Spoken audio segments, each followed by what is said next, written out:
The Japanese officer stuffed a cloth in my mouth, then tied my limbs with rope. After that, he dragged my wife into the room and violated her brutally. Watching this, my heart shattered. A minute later, the officer walked out and even threatened my student to go in too. The student resisted fiercely, so the Japanese officer pulled out a pistol right away and pointed it at him. With no choice, the student reluctantly rushed into the room. I shed tears of despair. Even the officer's lackey mocked me nearby. 2 minutes later, the student stumbled out, and the lackey immediately hurried into the room. Soon, he came out too. With the Japanese officer's permission, they finally let my wife go. My wife walked out slowly, gave me a hopeless glance, then jumped off the building resolutely. I almost broke down, struggled free of the ropes, and ran downstairs quickly, but it was all too late. My wife had stopped breathing as I was drowning in regret. The Japanese officer still made sarcastic remarks. This completely enraged me. I tried to memorize their faces, swearing to take revenge. So I found a friend, asked him to buy some steel nails, and embedded them in a wooden board. Then I used ink to draw a fake manhole cover on paper. That night, we secretly swapped the real cover with the fake one and sprinkled sand on top. It looked completely flawless. When the lackey was patrolling, he stepped on the cover with 1 foot.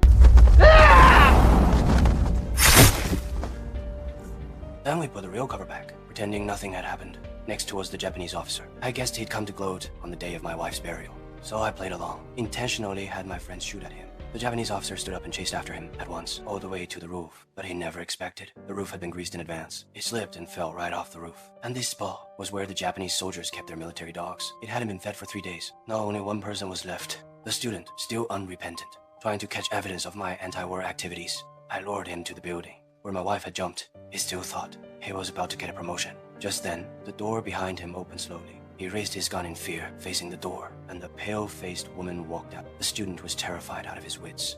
I fell off the building on the spot, dying the same way my wife did. This was all part of my plan. Days earlier, we'd torn down the wall and covered it with foam boards. That's why the panicked student didn't notice and fell. With that, all my revenge was done. The man was cleaning the swimming pool, but the drain got clogged. He reached his hand deep into it, only to cut his palm on a sharp object. Then something strange happened. A lot of black water gushed out of the pool, and a foul smell filled the air. The whole family panicked at once. They quickly contacted an expert. It turned out there was a well beside the pool, and they had accidentally connected to the groundwater. They just needed to disinfect it, and the pool could be used normally. The couple believed what he said. They filled the pool with water, then couldn't wait to jump in. Mia set up a coin-finding game to teach the kids how to swim, but they had no idea. This was no ordinary swimming pool. Mia was used to swimming a few laps before bed. The cat kept whimpering softly at her, but she paid no attention, continuing to relax in the pool. After a moment, she seemed to see her husband's figure, but terrifyingly, no one was there on the shore. Suddenly the lights started flickering. Mia left the pool in fear. When she got back to the room, her husband was already fast asleep. She asked if he had been to the pool, but got a negative answer. Mia felt confused and suspicious. The next morning, they found the cat's collar in the pool, but there was no sign of the cat anywhere around. Matt fished the collar out before leaving. Then something strange happened again. His cut had completely healed, as if nothing had ever happened. He stared at the pool, lost in thought. That night, Mia woke up suddenly. She found her husband was not in bed. He had gone to swim in the pool. Later, Matt went to the hospital for a follow-up check. The result shocked everyone. His body had recovered extremely well. Even the doctor thought it was a miracle. But his wife grew more suspicious. This pool was far too weird. One day, while Mike was playing in the pool, he suddenly heard a girl's voice. He surfaced, then walked closer to the drain. The voice said it needed his help, and even found Mike's toy. Mike reached his hand in, and just as he pulled the toy out,